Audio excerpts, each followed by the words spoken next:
ఆంధ్రప్రదేశ్లో గత కొంతకాలంగా తిరుమల తిరుపతి దేవస్థానం వెంకటేశ్వర స్వామి యొక్క లడ్డూ మీద ఏ రకమైనటువంటి రాజకీయాలు జరుగుతున్నాయో మనం చూస్తూ ఉన్నాం. వివిధ ఫోరమ్స్లో సుప్రీంకోర్టులో కానివ్వండి, సిబిఐ కానివ్వండి, శాసన మండలిలో కానివ్వండి, ఇలాంటి విలువ కలిగినటువంటి ఫోరమ్స్లో అది వీగిపోయినప్పటికీ కూడా దాన్నే పదే పదే దాన్ని రాజకీయం చేయాలి అని చెప్పని తెలుగుదేశము కూటమి ప్రభుత్వం ప్రయత్నం చేస్తుంది. అందుకని దీని మీద పూర్తి ఆధారాలతో ప్రజలకి తెలియచేయాలి అని చెప్పిన ఉద్దేశంతో ఈరోజు విజయవాడ బ్రాహ్మణ్యం అంతా కూడా ఈ మీటింగ్ని ఏర్పాటు చేసుకోవడం జరిగింది. ఖచ్చితంగా వైఎస్ఆర్ కాంగ్రెస్ పార్టీకి, వైఎస్ఆర్ ప్రభుత్వానికి ఎటువంటి సంబంధం లేకపోయినప్పటికీ కూడా, ఎటువంటి కార్యక్రమాల్లో దానికి సంబంధం లేకపోయినప్పటికీ కూడా సిబిఐ క్లియర్గా చెప్పింది ఫలానా దీంట్లో జంతు కొవ్వు కలవలేదు అని చెప్పాను. ఏ విధంగా చంద్రబాబు నాయుడు గారు యాన్యువల్ ఫ్యాట్ కలిసిందని చెప్తారు? ఇది పూర్తిగా అవాస్తవం అని చెప్పని సిబిఐ కూడా అటువంటిది ఏమీ లేదని కూడా ఛార్జ్షీట్ ఫైల్ చేసింది. అయినప్పటికీ కూడా రాజకీయ ప్రత్యర్థుల మీద స్వామివారి లడ్డూను ఉపయోగించి ప్రజలు హిందూ ధర్మాన్ని రాజకీయాలకి వాడుకుంటున్నటువంటి కూటమి ప్రభుత్వానికి సరైన విధంగా ప్రజలందరూ కూడా బుద్ధి చెప్తారు.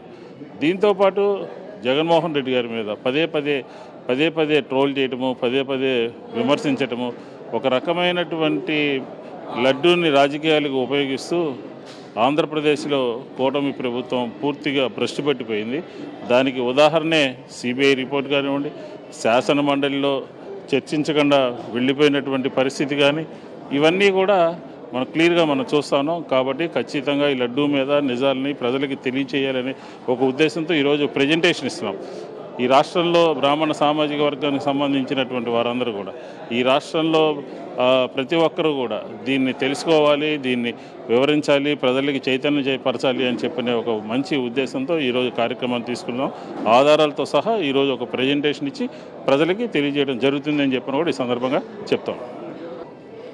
ఈరోజు ఏదైతే ఈ కూటమి ప్రభుత్వం తప్పుడు ఆరోపణలతో పవిత్రమైన శ్రీ వెంకటేశ్వర స్వామి వారి యొక్క ప్రసాద లడ్డూ గురించి తప్పుడు ప్రచారం, ఒక ముఖ్యమంత్రి స్థాయిలో ఉన్న వ్యక్తులు కావచ్చు, ఉప ముఖ్యమంత్రులు కావచ్చు, మంత్రులు కావచ్చు, కూటమిలో ఉన్న నాయకులందరూ కావచ్చు, ఏదైతే దుష్ప్రచారం చేస్తున్నారో, గత ప్రభుత్వంలో లడ్డు జంతువుకో కలిసింది, పందుకో కలిసిందని చెప్పని దుర్మార్గపు మాటలతో మాట్లాడారో, వాటన్నిటిని కూడా ఏదైతే చార్జ్షీట్ ద్వారా కావచ్చు, ఇతర వాళ్ళ ల్యాబ్ రిపోర్ట్స్ ద్వారా, నేషనల్ ల్యాబ్ రిపోర్ట్స్ ద్వారా కావచ్చు, మొత్తం కూడా తేటతెల్లమైంది. ఎక్కడ కూడా దీంట్లో యానిమల్ ఫ్యాట్స్ కానీ, పందుకోవు కానీ, ఫిష్ ఆయిల్స్ కానీ ఎక్కడ కలవలేదు అని చెప్పినప్పటికీ కూడా ఇంకా దుర్మార్గంగా చంద్రబాబు నాయుడు, ఉప ముఖ్యమంత్రి కావచ్చు, నారా లోకేష్ కావచ్చు, కూటమిలో నాయకులందరూ కూడా కావచ్చు, దాంట్లో కెమికల్స్ కలిపారు, బాత్రూమ్ టాయిలెట్స్ కడిగే కెమికల్స్ కలిపారని చెప్పని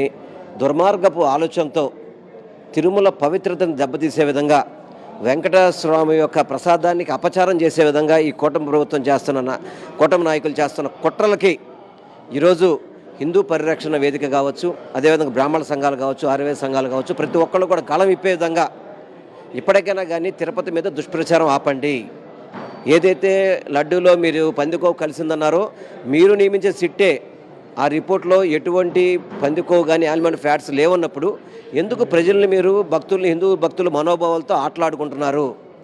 ఈ విషయం ఇప్పటికీ సుప్రీంకోర్టులో ఉన్నప్పటికీ కూడా పదే చంద్రబాబు నాయుడు కావచ్చు, మంత్రులు కావచ్చు, ఉప ముఖ్యమంత్రి కావచ్చు, కేవలం హిందూ ధర్మం మీద దాడి జరిగే విధంగా, ముఖ్యంగా చెప్పాలంటే కూటమి ప్రభుత్వం ఏర్పడ్డాక దుర్మార్గంగా హిందూ దేవాలయాల మీద పాలన ఎలా ఉందంటే, ముక్కోటి ఏకాదశి వస్తే భక్తులు చనిపోవడం, చంద్రోత్సవం వస్తే భక్తులు చనిపోవడం, ఏదైనా పండగ వచ్చి గుడికి వెళ్ళాలంటే సరైన సౌకర్యాలు లేక, భద్రత లేక, కానీ సరైన పరిపాలన దక్షత లేకుండా హిందూ దేవాలయాల మీద దాడి చేస్తాం చాలా బాధాకరం. దీన్ని మేము పూర్తిగా ఖండిస్తున్నాం. ఈరోజు ఈ వేదిక ద్వారా కూటమి ప్రభుత్వానికి కళ్ళు తెరిపించే విధంగా మీరు చేసిన తప్పుడు ప్రచారాల్ని, తప్పుడు మాటల్ని ఖండించే విధంగా ఈ వేదిక ద్వారా ఈరోజు తేటతెల్లం అవబోతుంది. ఇప్పటికే చాలామంది బ్రాహ్మణోత్తములు వచ్చున్నారు, అదేవిధంగా వివిధ స్వామీజీలు, బ్రాహ్మణ అర్చకులు, అందరూ కూడా రావడం జరిగింది. ఎందుకంటే చంద్రబాబు చేస్తున్న తప్పు, రాష్ట్ర ముఖ్యమంత్రిగా ఉండి ఈ విధంగా చేయకూడదు అనే విధంగా ఈరోజు ఈ మీటింగ్ కూడా సాగపోతుంది. తప్పకుండా నిజ నిజాలన్నీ కూడా ఏదైతే వాళ్ళు ఇచ్చిన సిట్ రిపోర్ట్ ద్వారానే నిజ నిజాలు బయటికి వెళ్ళే విధంగా, తిరుమల పవిత్రతను కాపాడే విధంగా, వెంకటేశ్వర స్వామి వారి యొక్క ఖ్యాతిని పెంచే విధంగా ఉండే విధంగా మేము కష్టపడుతుంటే అధికారంలో ఉన్న పార్టీలు స్వామివారి ప్రతిష్టను దిగదార్చే విధంగా, ప్రసాదాలకి అపచారాలు చేకూర్చే విధంగా మాట్లాడడం చాలా బాధాకరం. దీన్ని పూర్తిగా కూడా ఒక హిందువుగా కావచ్చు, అదేవిధంగా వెంకటేశ్వర స్వామి భక్తుడిగా కావచ్చు, తప్పకుండా దీన్ని మేము పూర్తిగా కూటమి చేసే తప్పుల్ని ఎండగడతాము. తప్పకుండా తిరుమల పవిత్రత కాపాడటానికి అన్ని విధాలు కూడా మేము సహకరిస్తాము. సీతమ్మ కొడుకుగా, నారసింహుడి బిడ్డగా ఈరోజు జరగబోయే ఈ హైందవ ఐక్య వేదిక మీద కలియుగ వైకుంఠమైన కలియుగనాథుడు వెంకటేశ్వరుడి మహాప్రసాదమైనటువంటి ఈ తిరుమల లడ్డు మీద వస్తున్న పరమ నీచ నికృష్టమైనటువంటి అపవాదులన్నీ ఖండించడానికి అందరూ కలిసి ఏకతాటి మీద ఐక్యంగా ఈ ఐక్య వేదిక మీద ఖండించడానికే వచ్చాం, ఖండిస్తాం.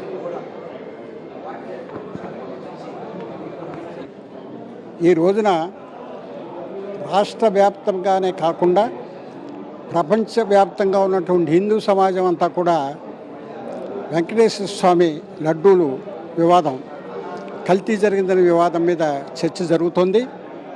దాని మీద రాష్ట్ర ప్రభుత్వం, ఇప్పుడు పనిచేస్తున్న రాష్ట్ర ప్రభుత్వం ఒక సిట్ని వేయడం జరిగింది. తర్వాత సిబిఐ ఎంక్వైరీకి చేయడం జరిగింది. సుప్రీంకోర్టులో కూడా దీని మీద విచారణ జరిగింది. దీన్ని ఇద్దరితో క్లోజ్ చేయమని సుప్రీంకోర్టు వారు చెప్పినప్పటికీ కూడా మళ్ళీ ఒక ఏకసభ్య కమిషన్ని వేసి విచారణ పేరుతోటి ఇంకా దీన్ని డ్రాగాన్ చేయడం, హిందువుల యొక్క మనోభావాల్ని దెబ్బతీయడం ఈ ప్రభుత్వం మీద అది అంత మంచిది కాదు. ఇప్పటికైనా వారికి పూర్తిగా తెలుసును, ఒకరి మీద ఒకరు బురద చల్లడం తప్ప మరి కల్తీ జరగలేదన్న సంగతి పరిపూర్ణంగా తెలుసున్నటువంటి ప్రభుత్వం ఇవాళ. అదే రకంగా సుబ్బారెడ్డి గారి టైంలో జరిగిందన్నారు. సుబ్బారెడ్డి గారు కానీ ఆయన భార్య కానీ విపరీతమైనటువంటి భక్తులు. ఒకవేళ అలాంటిది చేసి ఉన్నట్టయితే మాత్రం ఖచ్చితంగా వారు బయటకు వచ్చి చెప్పేటటువంటి ధైర్యం కూడా ఉన్నటువంటి, అలా జరగదు అని చెప్పేటువంటి ధైర్యం ఉన్నటువంటి వ్యక్తులు. అలాంటి వాళ్ళ మీద కూడా ఇవాళ బురద జల్లి ప్రయత్నం కేవలం ఇది జగన్మోహన్ రెడ్డి గారు క్రైస్తవ అభిమాని అనేటువంటి దృష్టితోటి మత రాజకీయం చేయడానికి మాత్రమే దీన్ని ఉపయోగిస్తారో అది ఎవరికి కరెక్ట్ కాదు. దానివల్ల హిందూ ధర్మం ఏదైతే సనాతన ధర్మం ఉందో దాని మీద భక్తులకు ఉండేటువంటి విశ్వాసం, అదే రకంగా వెంకటేశ్వర స్వామి మీద ఉండేటువంటి పరిపూర్ణ విశ్వాసాన్ని కూడా దెబ్బతీసేటువంటి పరిస్థితులు భవిష్యత్తులో వస్తాయి. కాబట్టి ఎప్పటికైనా అది మానుకొని మరి కమిటీ మళ్ళీ సింగిల్ మ్యాన్ కమిటీ వేశారు. అది ఎంత మటుకు న్యాయం? అంటే మీకు సుప్రీంకోర్టు మీద విశ్వాసం లేదా, లేకపోతే మీరు వేసినటువంటి సిట్ మీద విశ్వాసం లేదా, లేకపోతే హయ్యెస్ట్ బాడీ ఇవాళ స్టేట్ గవర్నమెంట్కి కానీ ఎవరికి సంబంధం లేని సిబిఐ రిపోర్ట్ మీద మీకు విశ్వాసం లేదా అనేది ప్రజల్లో ఆలోచన వస్తుంది. కాబట్టి ఎప్పటికైనా దాన్ని తగ్గించుకుని ప్రభుత్వం భగవంతుడు జరగవలసింది అలాగా భగవంతుడు వెంకటేశ్వర స్వామి ఎవరిని శిక్షించాలో ఆయనకి తెలుసును, ఖచ్చితంగా జరుగుతుంది. కాబట్టి ప్రజల్లో మరి కన్ఫ్యూజన్ లేకుండా విశ్వాసం తగ్గకుండా ఉండేటువంటి ప్రయత్నం చేయవలసిన బాధ్యత ప్రభుత్వం మీద ఉంది. కాకపోయినా మన ప్రజాస్వామ్య వ్యవస్థలో ఈ మతాలకు కానీ కులాలకు కానీ మరి ప్రస్తావన లేదు. ఎవరు పరిపూర్ణమైనటువంటి విశ్వాసం ఉన్నవాడు ఉన్నాడో వాడు నాయకుడిగా ఎదుగుతాడు. ఆ సంగతి మనకందరికీ తెలుసున్నదే. కాబట్టి రాబోయేటువంటి రోజుల్లో ప్రజాస్వామ్యం మీద కూడా ప్రజలకి విశ్వాసం పోయేటటువంటి పరిస్థితులు వస్తాయి. కాబట్టి మనం అనుభవించేసాం. ఎంతోమంది ముస్లింలు పరిపాలించారు, క్రిస్టియన్స్ పరిపాలించారు, బ్రిటిష్ వాళ్ళు పరిపాలించారు. ఆ పరిపాలన ఎంత నికృష్టమైనటువంటి జీవితాలను మనం గడిపామో. మహామహుల యొక్క త్యాగం వల్ల ఇవాళ మన ఆంధ్ర రాష్ట్రంలోనే టంగుటూరి ప్రకాశం పంతులు గారు, పావలాల గోపాలకృష్ణ గారు ఇలాంటి మహానుభావులు త్యాగ ఫలితం ఇవాళ అంబేద్కర్ మహాశయుడు సృష్టించినటువంటి రాజ్యాంగం యొక్క ఫలితం. వాళ్ళు పైనుండి వాళ్ళ కూడా వాళ్ళ ఆత్మలు క్షోభించేటువంటి పరిస్థితులు దయించి తీసుకురాకండి. ఇటువంటి ప్రభుత్వాలు వస్తాయి, ఇలాంటి ఆలోచన ఉన్నటువంటి వాళ్ళు ప్రభుత్వాలు నడుపుతారనేటువంటి ఆలోచనతో వారు చేయలేదు. కాబట్టి దయించి ఇవాళ గాంధీ గారి ఆత్మ కానీ, నెహ్రూ గారి ఆత్మ కానీ, ఇలాంటి వాళ్ళ పటేల్ గారి ఆత్మ కానీ వాళ్ళందరూ ఎటువంటి మహాత్యాగాలు చేశారు. సామాన్య జీవులు కాదే వాళ్ళు, సామాన్యులు కాదే. అటువంటి వాళ్ళ ఆత్మల్ని శోభించేలాగా మరి ఈ ప్రభుత్వాలు ప్రయత్నం చేయకూడదు. ఇప్పటికైనా దాని మీద తగ్గి విచారణ చేయండి. ఎవరి దోషులైతే వాళ్ళ మీద శిక్ష చేయండి. ఇవాళ రాష్ట్ర వ్యాప్తంగా అన్ని చోట్ల కల్తీ జరుగుతుంది. దాని మీద ప్రభుత్వ యంత్రాంగం ఏం చేస్తుంది? రాజమండ్రి లోపల కల్తీ నూనె కల్తీ నూనె వ్యవహారం బయటకు వచ్చింది. అలాగే ప్రతి చోట కూడా ఆహార పదార్థాల్లో అన్నింటిలో కూడా విష పదార్థాలు చేరిపోయి ప్రజల యొక్క ఆరోగ్యం చెడిపోయి ఎంతోమంది లక్షల మంది హాస్పిటల్ పాలయ్యేటువంటి పరిస్థితులు ఉన్నాయి. దాని మీద దృష్టి పెట్టండి ముందర అని నేను మనవి చేస్తూ మరొకసారి హిందుత్వవాదిగా నేను ఈ ప్రభుత్వాన్ని హృదయపూర్వకంగా కోరుతున్నాను. ఇటువంటి పనులు చేయడం ద్వారా ప్రజల్లో విశ్వాసాన్ని పోగొట్టకండి అని మనవి చేస్తున్నాను. ఏం బాగుందా?